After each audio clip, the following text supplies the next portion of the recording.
태초에 하나님이 천지를 창조하시니라 하는 창세기 1장 1절은 우리 신앙의 기초입니다. 전능하사 천지를 만드신 하나님 아버지를 내가 믿사오며 라고 우리가 고백하는 것은 우리 신앙 생활의 실제적 고백입니다. 천지를 창조하신 분은 하나님이십니다. 이 말은 만물의 근원이요 또 만물의 목적, 만물의 종말이 다 하나님 아버지께 있음을 말씀하고 있는 것입니다. 즉 자연은 저절로 된 것이 아니라 하나님 아버지의 창조의 작품입니다. 전능하신 하나님이라고 신앙 고백을 수없이 하면서도 실제 신앙생활에서는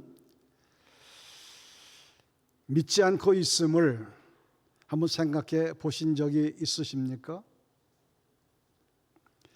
이 말씀을 기억하고 있습니다.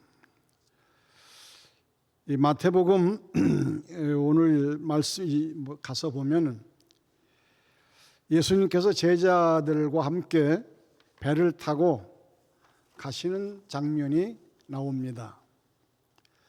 그런데 예수님께서 하루 종일 아마 말씀을 증거하셨기 때문에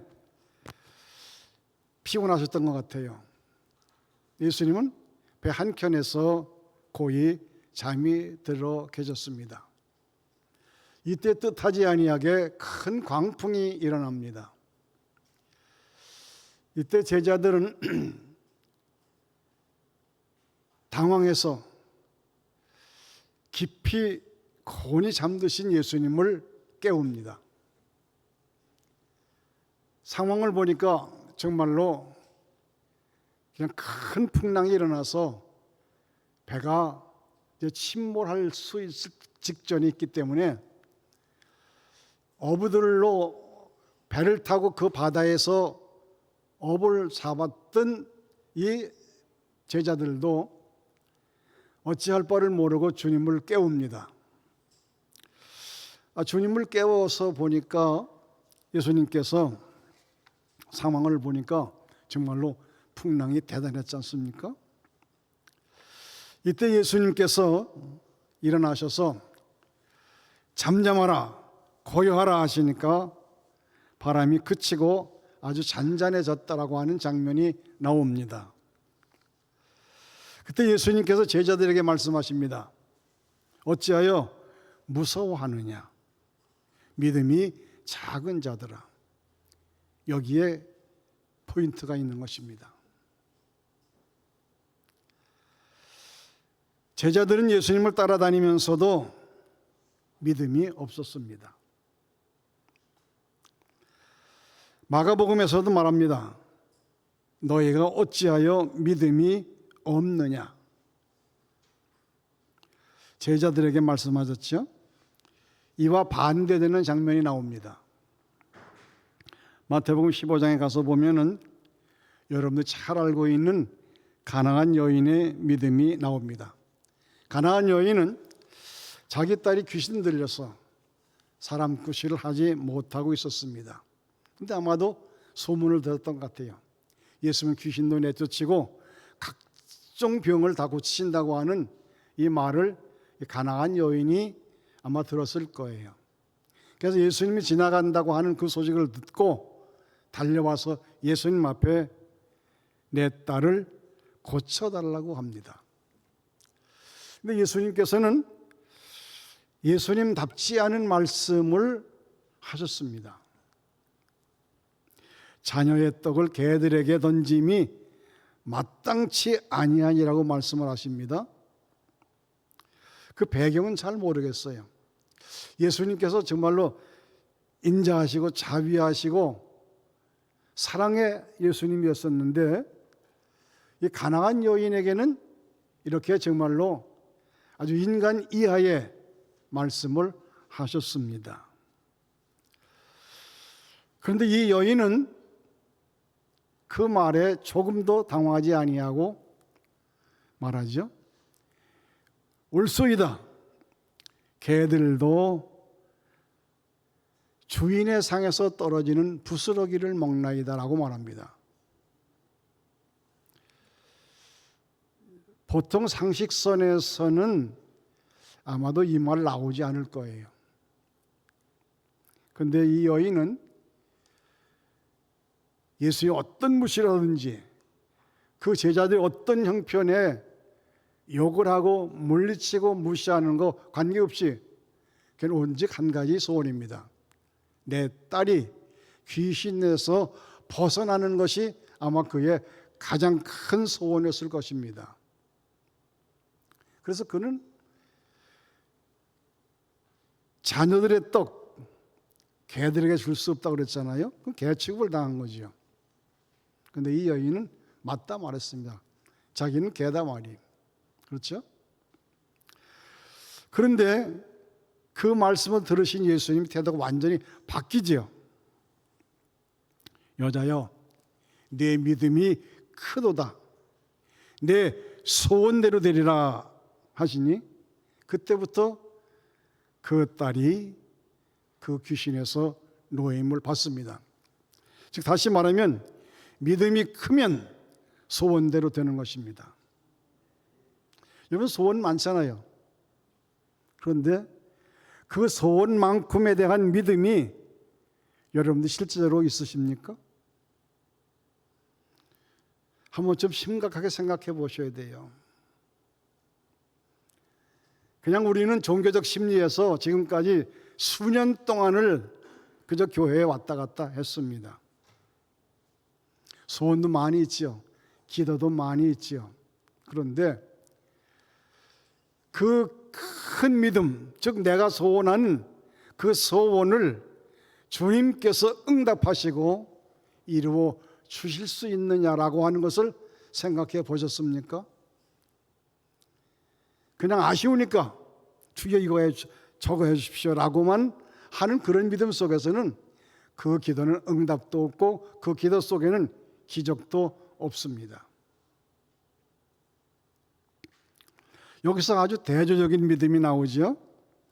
풍랑에 놀란 제자들에게는 믿음이 작은 자들아 너희가 어찌하여 믿음이 없느냐라고 말씀합니다.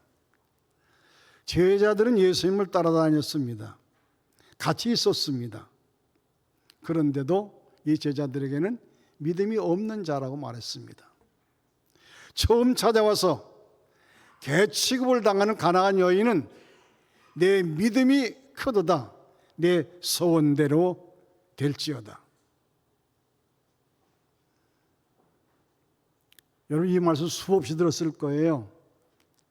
그런데 실제 내 신앙생활 속에서는 적응을 한 번도 안 했어. 그렇죠? 그 믿음, 내 믿음이 크도다. 내 소원대로 되리라. 이 말씀 여러분 믿으셨습니까? 믿고 이 자리에 앉았습니까? 한번 생각해 보셔야 돼요.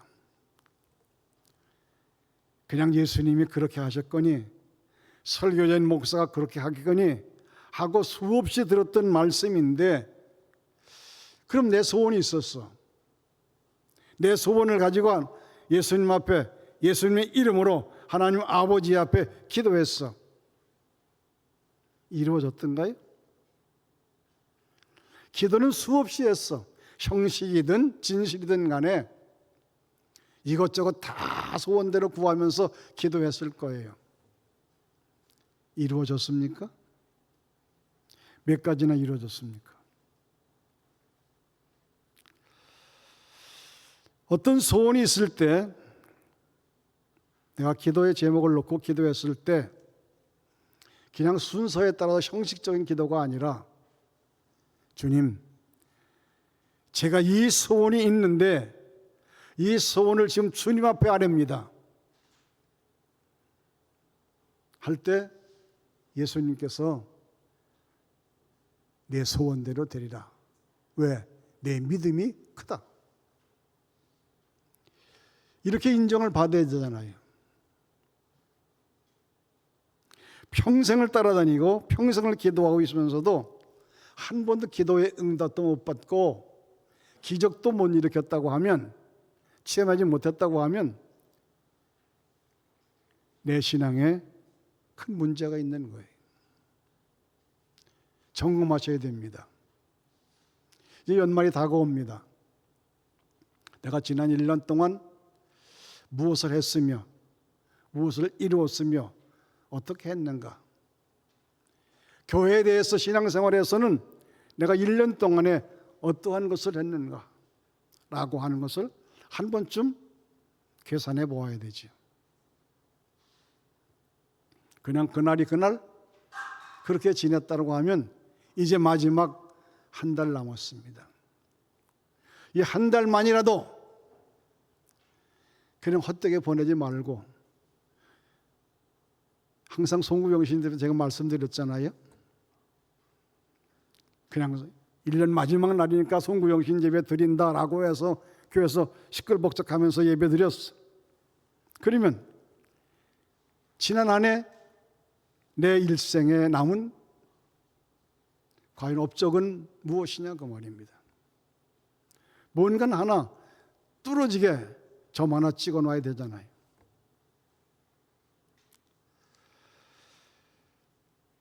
큰 믿음, 여기서 소원대로 되는 것입니다. 여자여 내 믿음이 크도다. 내가 기도하고 예수님을 따라다니며 기도했을 때 예수님께서 들으시고, 야, 참 너 믿음 크도다. 너 소원대로 되라. 그래도 이만한 응답은 한 번쯤 받아야 그 신앙생활에 기쁘고 즐겁게 자신 있게 할 수 있는 거 아니에요? 예수님을 따라다녔다고 믿음이 있는 것이 아닙니다. 다시 말하면 교회를 다녔다고 해서 믿음이 있는 것이 아닙니다.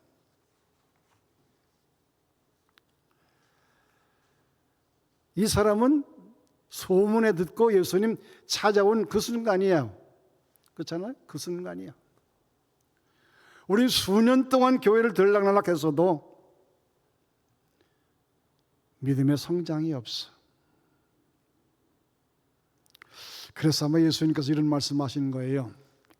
먼저 된 자로서 나중되고 나중된 자로서 먼저 될 자가 많으니라. 이건 이스라엘 백성들을 책망하신 말씀이죠.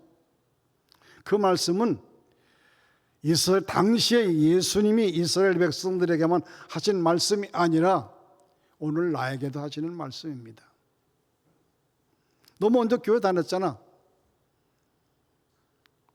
근데 너보다도 늦게 왔어도 너보다 더 큰 일을 하고 큰 믿음 있는 자들이 많다 그 말입니다.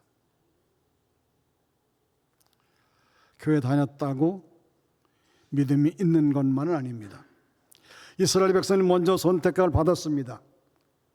그렇다고 그들이 믿음이 큰 것이 아닙니다.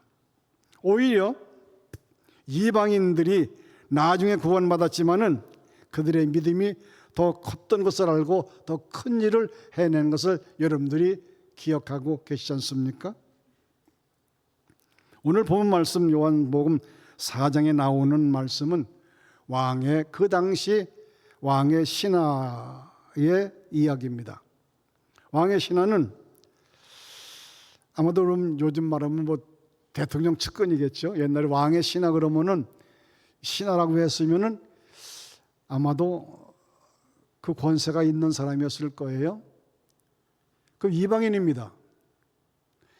가버나움 지역을 점령하고 있던 점령군이에요. 로마군입니다. 그런데 이 사람이 그 자기 아이가 병이 들었어. 죽게 되었어. 그런데 어떠한 예수님의 소문을 들었습니다. 그 예수의 소문을 듣고 예수님을 찾아와서 말합니다. 왕의 신하가 주여 내 아이가 죽기 전에 좀 우리 집에 오셔서 안수해 줄 수 없습니까? 고쳐줄 수 없겠습니까? 말하는 거예요. 근데 사실상은 그 왕의 신하와 예수님과의 관계는 밀접한 관계가 아닙니다. 점령군이에요.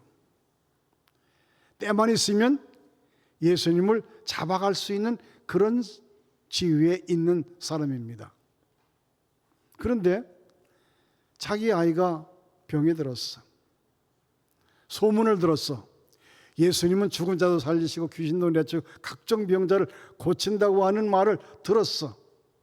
그런데 그는 찾아와서 예수님의 부탁을 드립니다. 근데 예수님께서 그 말씀을 듣고 그래, 너희 집이 어디냐? 가서 내가 안수해 주마 라고 하시질 않습니다.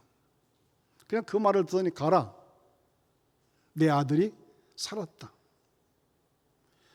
이거 상상해 보셨습니까? 상상해 보셨어요? 만약의 경우 여러분 아이들이 병이 들었어. 그 법은 죽게 됐어. 배 목사님한테 찾아와서 목사님, 백수님, 우리 집에 오셔서 저 우리 아들을 위해서 기도해 주시고 예배 좀 들어주세요. 뭘 걱정이야. 가라. 났어. 그러면 그래요? 고맙습니다. 그러고 가겠습니까? 아마 그냥 별별 욕을 다 했을 거예요. 우리 집에 오기 싫어서? 나를 무시해서? 내가 믿음이 없어서? 내가 교회에서 헌신한 게 없어서 나를 무시하는가? 아마 이렇게 뛰었을 거예요. 그런데 이 신하는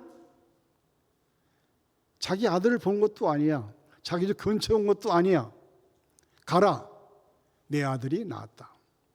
그랬더니 이 사람은 어떻게 했다고요?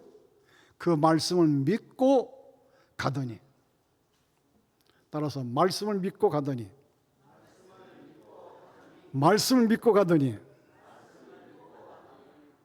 참 이만한 믿음이 있으면 얼마나 좋을까. 말씀을 믿고 가요. 말씀을 믿고 가는 거예요. 아니, 우리 같으면 참 이해가 안 되는 거 아닙니까? 아이들을 본 것도 아니고 아이들을 만져본 것도 아니고 집에 와서 이렇게 해달라고 그러는데 그냥 내 아들이 낳았다. 그런데 말씀 믿고 가는 거예요. 별 사람 나왔다 소리도 안 했어. 그냥 그 말씀을 믿고 가는 도중에 그의 집안 식구들이 달려옵니다. 당신의 아들이, 우리 아이가 살아났다고 말합니다. 이런 믿음 여러분 있으십니까? 믿음 있으세요?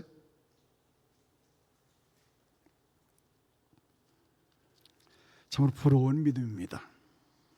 말씀 믿고 가더니.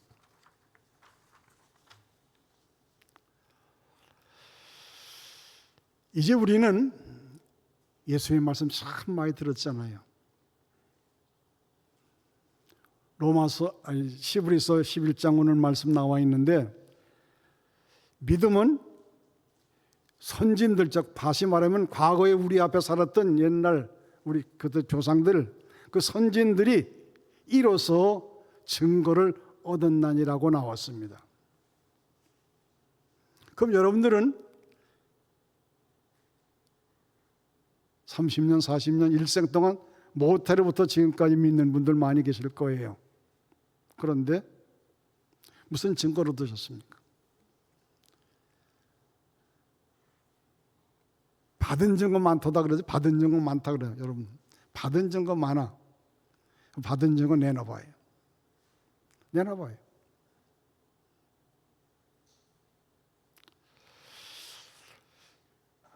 이제 우리는 한 번쯤 이렇게 믿어보려고 하면 확실한 증거 있는 이런 믿음 여러분 가지시길 바랍니다.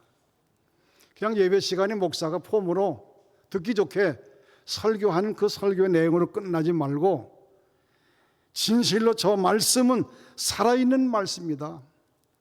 저 말씀을 내 실제 생활 속에 적용하면서 살리라는 그런 각오와 결심이 여러분들에게 있어야 되는 것입니다. 우리 크리스찬들은, 우리 기독교는 어떤 형식이나 종교심에 의해서 믿는 종교가 아닙니다. 증거가 있는 믿음이에요. 살아있는 말씀입니다. 하나님은 지금도 살아계셔서 우리에게 말씀하시는데 이 성경 66권은 글자 그대로 그 살아있는 말씀이고 오늘 모든 믿는 자들에게 적용하고 그대로 살라고 하는 말씀입니다. 이런 놀라운 장면 나오잖아요. 요한복음 11장에 가서 보면은 예수님께서 아주 유명한 말씀 나오시죠? 이 모르시는 말씀 없을 거예요. 예수님께서 말씀하신 겁니다. 이건 기독교 역사상의 가장 큰 말씀입니다. 나는 부활이요 생명이니 나를 믿는 자는 죽어도 살겠고 무릇 살아서 믿는 자는 영원히 죽지 아니하리라. 이것을 내가 믿느냐. 어디서 나온 장면이죠? 베다니 촌의 마르다 가정입니다. 그의 하나밖에 없는 남동생이 죽어서 장사를 지냈어요. 참 이상하잖아요. 자주 평소에 들으셨습니다. 마르다의 집에 예수님께서 베다니촌에 지나가실 때마다 들리셔서 대접도 받으시고 그 집에서 쉬었다 갔던 그런 집이었습니다. 그런데 나사로가 병들었다 하는 소문을 들었어요. 근데 예수님께서 안 가시는 거예요. 죽어서 장사 때도 요즘 말하면 장사 지내는 데도 안 갔어. 그렇죠? 그 장면이 바로 그런 장면입니다. 그렇게 자주 다니던 그런 집이요, 대접도 많이 받으시고 그 집에 자주 다니셨어. 그런데 병들었다고 하는 얘기를 들었어도 가지 않았어. 그럼 죽었다고 하는 소식도 들었을 거 아니야? 근데 죽어서 장사 지낼 때 예수님은 그 집에 나타나지 않으셨어요. 그래서 죽어서 장사 지냈다고 하니까 제자들이 말하잖아요. 예수님 이제 가보셔야 되지 않겠습니까? 좀 가자. 그랬더니 도마라고 하는 저는 가서 맞아 죽게 생겼습니다. 왜 그랬겠어요? 그렇게 가깝게 친절하게 지내던 그 집에 가장 기둥과 같은 그 남동생이 죽었는데 가면은 아마 그냥 욕박까지 나올 거예요. 병들었다 소식을 전해도 오질 않아. 장사 짓는 애도 오지를 않아. 이거 정말로 예수님으로서는 대단한 결절하신 거 아니에요? 근데 갔어. 그러면서 예수님께서 야 마르다에게 말합니다. 어디다 장사 지냈느냐? 무덤에 가자는 거예요. 그 무덤에 가시면서 예수님께서 그 마르다에게 하신 말씀입니다. 나는 부활이요 생명이니 나를 믿는 자는 죽어도 살겠고야. 그렇잖아요? 이 말은 아마 마르다에게는 가장 큰 힘이었을 겁니다. 죽어도 살겠고. 무릇 살아서 믿는 자는 영원히 죽지 아니하리라. 이것을 내가 믿느냐라고 할 때 마르다가 어떤 대답을 했죠? 주여 그러하이다 그랬어. 주여 그렇습니다. 죽어도 사는 걸 믿습니다라고 하는 거예요. 아마도 이제 연출을 해보는 겁니다. 길에 가면서 마르다와 이야기를 하는 겁니다. 그런데 예수님께서 그 말씀하신 거죠. 죽어도 살겠고야. 나를 믿는 자는 죽어도 살겠고. 그런데 예수님 벌써 장사 지낸 지가 나흘이나 지났어요. 살긴 뭘 살아요. 아마 그러고 말 거예요. 그냥 무덤에나 가보시죠. 그게 우리 보통 사람의 믿음이에요. 그렇잖아요. 그런데 믿는다고 그랬어. 그 말씀을. 주여 그렇습니다. 살 거 믿습니다라고 하는 얘기예요. 그 마르다의 그 순간에 그 대답하는 순간에 아마도 나사로는 그때부터 꿈틀꿈틀하면서 살아나는 역사가 일어났을 거예요. 저는 이 장면을 그렇게 생각해 봤습니다.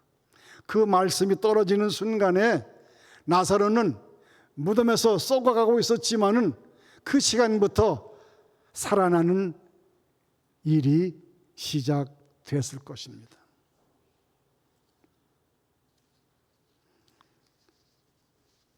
내가 믿나이다.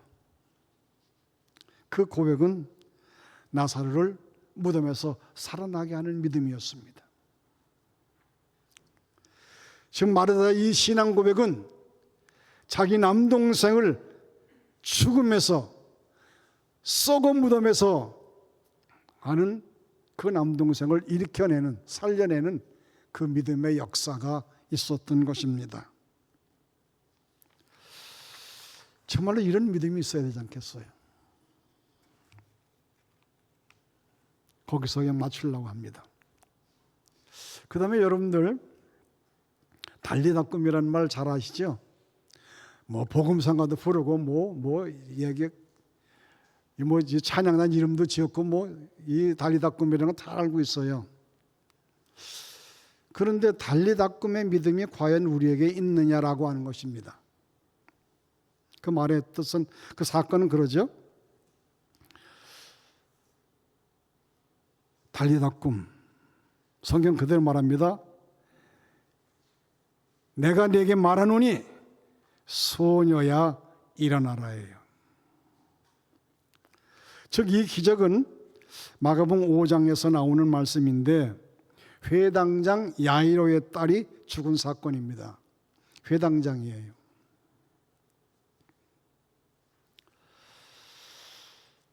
이 사건 속에서 예수님을 만나 자기들의 딸이 죽게 되었으니까 이들 말합니다. 내 집에 오셔서 안수하여 구원해 주옵소서라고 부탁을 합니다. 그런데 이 회당장 딸은 이미 죽었어요. 왜냐하면 따라가는 사람들이, 제자들이 그 딸 벌써 죽었어요. 그러니까 이봐요, 예수님도 괴롭히지 말고 그냥 가서 장사 준비나 해요, 이 말이에요. 이미 죽었는데 왜 예수님 자꾸 그렇게 괴롭게 하느냐. 근데 예수님께서 그래도 그 집에 가시는 거예요.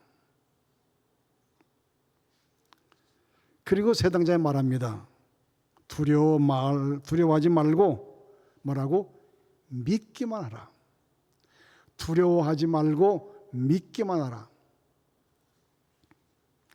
이 회당장 집에 가니까 사람들이 떠들썩하고 울고 불고 난리가 났어.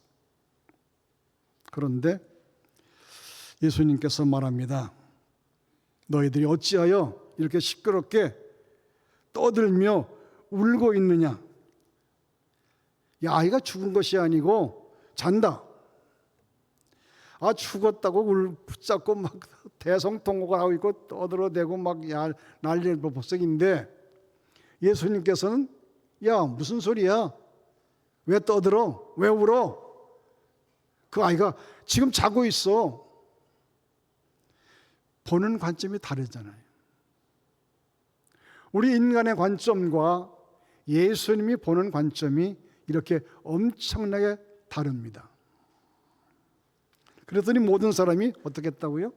그 성경 말씀을 보니까 비웃었다 그랬어. 비웃었어. 야, 죽은 놈을 갖다 잔다고 하니까 참 웃은 거 아니겠습니까? 자, 여기서 그 집에 예수님께 들어가셔서 그 소녀에게 말하죠. 달리다꿈이에요. 소녀야, 일어나라. 이랬을 때 그 딸이 거기서 일어나잖아요. 이 달리다꿈 사건입니다. 여러분, 대단한 얘기죠. 적어도 이 말씀들을 우리 믿음의 사람들은 모르는 사람이 없어요. 그런데 그 달리다꿈의 믿음이 과연 내게 있느냐라고 하는 것입니다. 믿음은 어떤 때 일어나죠? 가장 난감할 때, 가장 낙망하고 실망하는 그 마지막 단계 속에 발휘할 수 있는 것이 바로 믿음인데 많은 사람들이 여기에 시험에 넘어갑니다. 이게 만약에 내 가정의 실제적 사건이라고 하면 여러분 받아들이시겠습니까? 아닐 거예요. 사랑하는 성도 여러분, 이제 우리는 믿음에 대해서 너무 많이 듣고 성경의 기적적인 사건, 뭐 창세기서부터 요한계시록까지는 하나님의 기적의 역사니까요. 그렇죠? 그런데 그 많은 것들을 우리는 듣고 배우고 봤습니다. 그런데 여기서 우리는 그 말씀을, 그 믿음의 역사를, 그 믿음의 간증을 우리는 그냥 듣지 않고 있었다, 그 말입니다. 또 한 장면이 나오잖아요. 왕의 신하, 이스라엘 사람들, 그 당시에는 이스라엘 민족의 속국이었어요. 우리가 일제시대 때 30년 동안에 일본 통치하에, 식민 통치하에 있었던 것처럼 유대민족은 그 속에서 있었던 것입니다. 그런데 그 중에도 이스라엘 사람들 중에서도 이상하게 그 소문을 들었던 로마의 군인들이 있었고 회당장들이 있었고 그 다음에 왕의 신하들도 있었던 거예요. 근데 그런 사람들은 들었어요. 근데 들었던 그런 로마 사람들이지만은 그 사람들은 기적을 일으켜 왔습니다. 우리가 오늘 생각해 볼 것은 바로 그겁니다. 그냥 믿음은 바라는 것들의 실상. 이거 잘 아시잖아요. 믿음은 바라는 것들의 실상입니다. 실상이라는 말은 말이죠, 현재 나타나고 있는 현상이에요. 그렇잖아요. 믿음이 여러분들 신앙생활 속에서 현상으로 이루어지고 나타나야 된다라고 하는 것입니다. 백부장의 믿음 가운데도 예수님께서 그런 말씀하시잖아요. 이스라엘 사람들에게는 그런 칭찬 받은 사람이 없어. 이스라엘 중에서도 이만한 믿음을 만나보지 못했다라고 하는 말씀은 백부장이에요. 로마 군인이에요. 그런데 이스라엘 사람들에서 체험하지 못했던 그 믿음을 로마 군인인 백부장에게 예수님 말씀하신 거예요. 아마 예수님께서 하신 믿음의 사람들에게 대한 최고의 칭찬이었을 겁니다. 베드로에게도 이런 칭찬 안 했어요. 오늘 여러분들 어떠십니까? 예수님께서 나의 믿음을 보았을 때, 야, 내가 강남교회에서 최고의 믿음이다. 다른 사람들 앞에서 내가 이런 믿음 찾아보지 못했어. 이런 소리 한 번쯤 듣고 신앙생활 해야 좋지 않겠습니까? 그렇습니다. 사랑하는 성도 여러분, 오늘 우리에게도 이런 기적적인 믿음, 큰 믿음, 이런 믿음을 이제는 한번 가져보자 말입니다. 왜냐? 이제 우리 처음 여러분 믿어서 구원받았어. 구원의 확신이 있어. 이제는 우리는 천국을 향해서 나가는 하나의 기독도들입니다. 그런데 그렇게 일생 동안 가야 되잖아요. 그러려고 하면 적어도 내 믿음 속에서 이런 기적을 일으키고 내 믿음 속에서 실상이 이루어지는 그런 믿음을 가져봐야 된다, 그 말입니다. 이제 40, 50, 60 되신 분들은 앞으로 30년, 40년 동안 더 믿어야 돼. 교회 다녀야 돼. 그렇죠? 도중에 안 끝날 거 아니에요. 내가 봐도 우리 교회는 도중에 끝나서 한 사람도 줄 것 같아요. 그러면 지금까지 믿어온 것처럼 나머지 40년, 50년을 그대로 믿다가 가시겠습니까?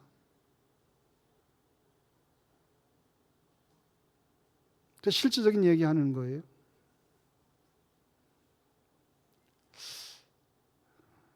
저는 원래 그 성격이 좀 괴팍한 사람이지 않습니까? 한 번 결심하면 그 결심은 결코 전 돌이키지 않습니다. 내 생에 뭐가 잘못됐다. 그러면 난 그 시간으로 결심하면 다시 돌이키지 않습니다. 회개가 무엇입니까? 지금까지 그릇된 길로 잘못된 길로 가던 것을 완전히 돌이키는 거예요. 방향을 바꾸는 거예요. 근데 그렇게 하셨어요?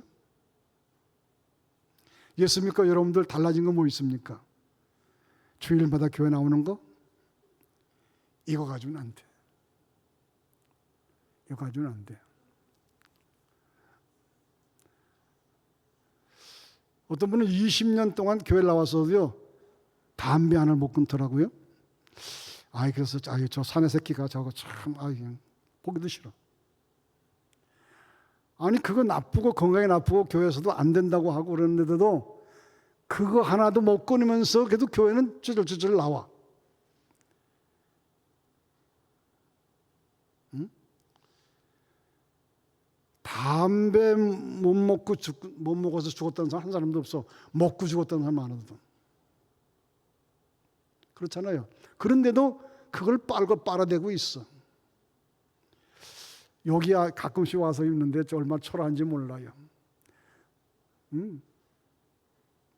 젊은 애나 늙은이나 여기 구덩이에 앉아서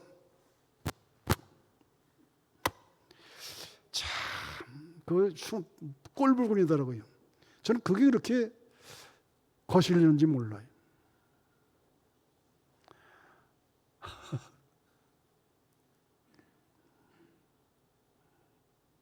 그걸 왜 못 끊습니까? 내가 지금까지 하는 생활이 이거 아니다. 나 예수 믿는 사람으로서 이렇게 하면 안 돼. 그러면 그 순간에 결심하는 순간으로 그걸로 끝나는 거예요. 그리고 나머지 생애는 그 생활로 다시 돌아가지 말아야 되는 거예요. 성도 여러분, 저는 이 믿음을 실제로 이용하신 목사님 한 분이 계셔요. 저희 노예 목사님이 저를 한번 찾아오셔서 자기 일생에 대한 간증을 하시더라고요. 제가 존경스러워요. 이분이 젊은 시절에 사업을 하다가 이제 리비아에 가서 사업을 했어. 리비아에서 3, 4년 동안 사업을 했는데 사업이 잘 됐어. 그런데 어느 날 이 양반이 중풍이 왔어요. 입에 돌아갔어. 눈이 돌아갔어. 그러니까 아무리 사업에 성공하고 잘 돼도 이제 더 이상 리비아에서는 할 수가 없어요. 근데 이분이 평소에 사비교회를 다니시는 분인데 그 소리를 이제 돌아갔으니까 한국에 가서 치료받아야 되겠다라고 하는데 그냥 그날로 와서 그날 타고 오는 것이 아니라 그 당시는 그 비자 사건이 복잡해가지고 비자 신청을 해서 이제 출국 신고를 하려고 하니까 약 17일간이나 걸린다고 그러는 거예요. 그게 기가 막히잖아요. 지금 하루 빨리 가서 침을 맞더니 뭐더니 중풍에서 돌아나야 되는데 막 눈이 이렇게 찌그러지고 막 이렇게 찌그러져. 그야말로 표현하는데 그렇게나 표현을 못 하겠더라고요. 다 이렇게 찌그러진 거예요. 외국에 나와서 이렇게 찌그러져 가지고 한국에 돌아가면 어떨까. 그래서 그 다음부터 그냥 시간이 17일 있다. 이 17일 동안 내가 평소에 하던 것처럼 새벽교대 가서 기도해야 되겠다. 새벽교대 가서 이제 중풍 걸려서 할 게 없잖아요. 그래가 그냥 다른 사람이 와서 가든 말든 2시간이든 3시간이든 계속적으로 17일 동안은 기도했다는 거예요. 그때 어떻게 하냐면 예수님을 협박을 했대요. 예수님은요, 장사진에서 죽어가는 썩은 냄새가 나는 나사로까지 살리셨잖아요. 나 그거 믿습니다. 근데 이 중풍 하나 못 고칩니까? 고쳐주세요. 하나님 예수님을 협박해. 내가 그래서 목사님 그냥 예수님을 협박하셨군요. 협박했다고 그러더라고요. 그렇게 기도한 거예요. 성경에 나타나는 기적적인 사건을 다 얘기한 거예요. 들것에 밀고 온 중풍부자 넷이 건데 그 사람 고쳤잖아요. 나도 고쳐주세요. 네? 그 사람은 고쳐주고 나는 안 고쳐주시겠습니까? 고쳐주세요. 막 이렇게 솔직하게 기도했대요. 근데도 안 되는 거예요. 부축해가지고 공항에서 비행기를 타고 왔어. 인천공항에 날리려고 그러는데 이상해지더라는 거예요. 똑바로 들어갔어. 얼굴이 똑바로 입벌로 들어가고 눈도 제대로 들어가고 이거 왜 이렇지? 왜 이렇지? 공항에 나라서 화장실에 빨리 들어가서 거울을 봤대요. 정상이 되려는 거예요. 할렐루야! 이러면서 그때 그분이 그 사업을 줬고 한국에 들어와서 신학교 가가지고 목사가 됐어요. 그게 우리 교회 노예 목사님이셔요. 저한테 그걸 간증을 하더라고요. 야, 그래서 내가 예수님은 또 때로는 협박을 해야 되겠구나 그런 생각을 했습니다. 다시 말하면 바로 그것입니다. 이왕지사 우리가 예수 믿고 살려고 하면 큰 믿음, 기적을 일으킬 수 있는 그런 믿음으로 살아보시기를 바랍니다. 내 믿음이 크도다. 내 믿음대로 될지어다. 그거 아니야? 내 믿음이, 예수님께서는 항상 병자를 고치시든지 뭘 고치든지 하신 말씀이 바로 그거예요. 내 믿음대로 될지어다, 아니면 내 믿음이 크도다, 내 믿음이 너를 낫게 했다, 그거예요. 그러면 예수님의 능력의 말씀보다도 무엇으로? 내가 예수님을 믿고 있는 그 믿음이 클 때 이미 성령의 역사는 내 속에 들어와 일을 시작하시는 거예요. 기적을 일으키는 거예요. 수없이 들은 말씀이에요. 그런데도 우리는 한 번쯤 적응도 못해 봤습니다. 성도 여러분, 하나님은 우리 성도들의 기도를 받으십니다. 예수님도 내 이름으로 기도하라고 했습니다. 기도하세요. 안타까운 믿음. 어느 목사님이 얘기하시더라고요. 예수님은 눈물에 약해요. 그러더라고요. 예수님은, 하나님은 눈물에 약하다고 해요. 생각해보면 그래. 한나가 너무 울었어. 술 취한 것처럼 울었어. 그 한나의 눈물을 보시고 한나에게 사무엘이라는 아들을 주시잖아요. 그냥 여러분 그 한나의 그 뭐 아들 낳 사무엘 낳았다고 그거 그렇게 생각하지 말고 한나의 그 통곡하는 그 절실한 그 눈물의 기도를 하나님이 받으셨다고 하면 내 눈물도 하나님께서는 받을 것이다. 이건 믿어야 되잖아요. 여러분, 나인성 과부의 아들도 죽었어. 근데 나인성 과부의 아들 예수님 처음 보는 거예요. 그래서 길에 나가니까 사람들이 들것에 끌어가지고 장사 지내러 가. 그 과부가 아들 하나밖에 없었는데 장사 지내러 들것에 끌고 가니까 얼마나 비통하게 울었겠어요. 그 우는 장면 다르잖아요. 여러분들 이제 나이가 많으신 분들은 아실 거예요. 형제가 죽었을 때도, 부모가 죽었을 때도, 이웃이 죽었을 때도 우는 울음과 자기 자식이 죽었을 때 울음은 달라요. 이거는 경험해보지 못하면 모르겠죠. 그런데 얼마나 슬피 울었으면 예수님께서 가던 걸음을 멈추시고 여자야 울지 말라. 울지 말라는 거예요. 그리고 내려놔. 그리고 그 청년에게 말하죠. 나오라. 일어나라. 그랬더니 부시시하고 일어나 나오는 거예요. 그 사건으로 많은 사람들이 하나님께 영광을 돌렸다 그랬습니다. 이런 장면 여러분들이 보시면서도 왜 죽은 아들을 예수님이 살려주셨을까? 슬피 우는 그 울음이요. 울지 말라. 울지 말라. 그러면 나도 내 안타까운 문제가 있었을 때 눈물, 콧물 흘리면서 애통하며 울면, 애통하는 복이 있다고 그랬잖아요. 애통하고 울면은 내 기도도 들어줄 것이다. 이제 여러분의 신앙의 생활을, 판도를 한 번쯤 바꿔보시길 바랍니다. 첫째, 예수님이 칭찬할 만한 큰 믿음, 여기에 기적도 기도응답도 있어. 그것도 안 되면 내가 하나님 앞에 진실한 눈물의 기도를 드리시길 바랍니다. 그럼 여러분들의 일생이, 남은 생이 완전히 달라질 것입니다. 찬양하시겠습니다. 우리 고레시 찬양단 한번 나오시죠.